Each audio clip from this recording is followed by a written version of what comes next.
আল্লাহর নবী বলছেন, আবু হুরায়রা থেকে হাদিসটি বর্ণিত, আল্লাহর নবী বলছেন, মান সামা রমাযানা ঈমানাও ওয়া ইহতিসাবান গুফিরা লাহু মা তাকদ্দামা মিন জামবি। যেই লোকটা মানে কোন মানে কে, সামা মানে সিয়াম পালন করলো, যেই লোকটা রমজান মাসের সিয়ামকে পালন করলো রে,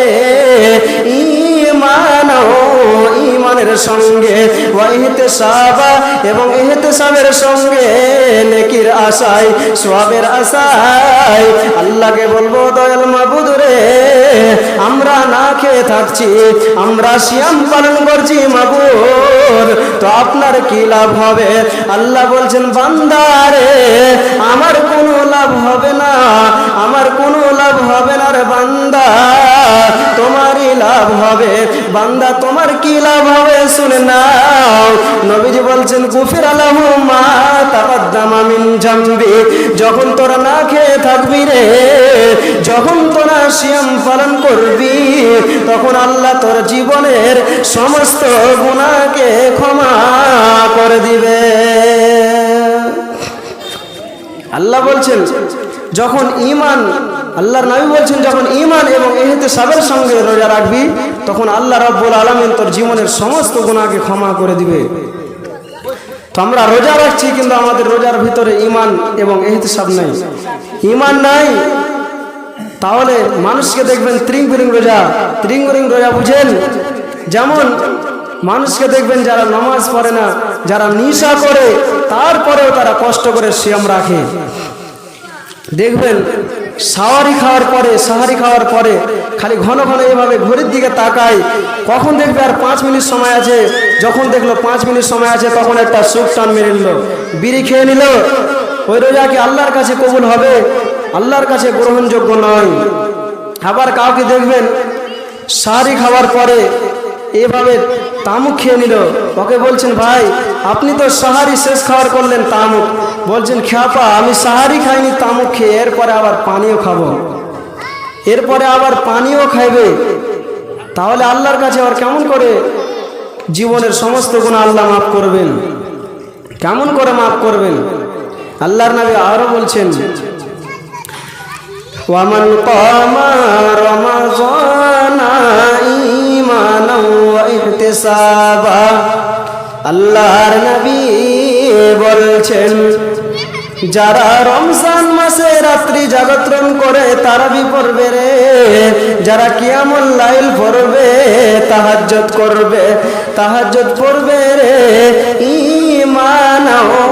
ঈমানের সঙ্গে ওয়া ইহতিসাবা এবং ইহতিসাবের সঙ্গে, যে ব্যক্তি তার রমজান মাসে রাত্রি জাগরণ করে নামাজ পড়বে রে, নবীজি বলছেন, গুফিরা লাহু মা তাকদ্দামা মিন জামবি।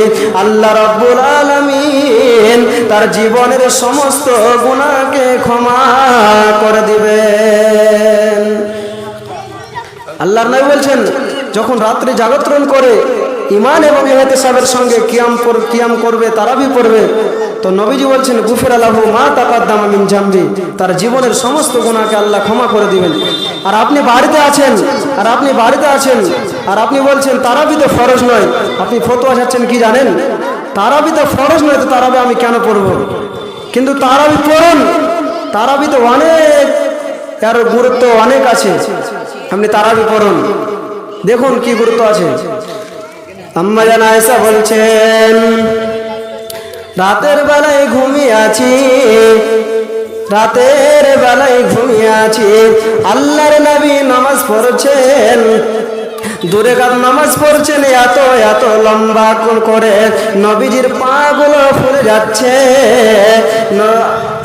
নবীজি এতটাই লম্বা টানে সাজদা দিয়েছেন, আমার মনে হলো নবীজি পা গুলো নড়াচড়া করছে না, আমার মনে হলো নবীজি নামাজে বোধহয় মারা গিয়েছে।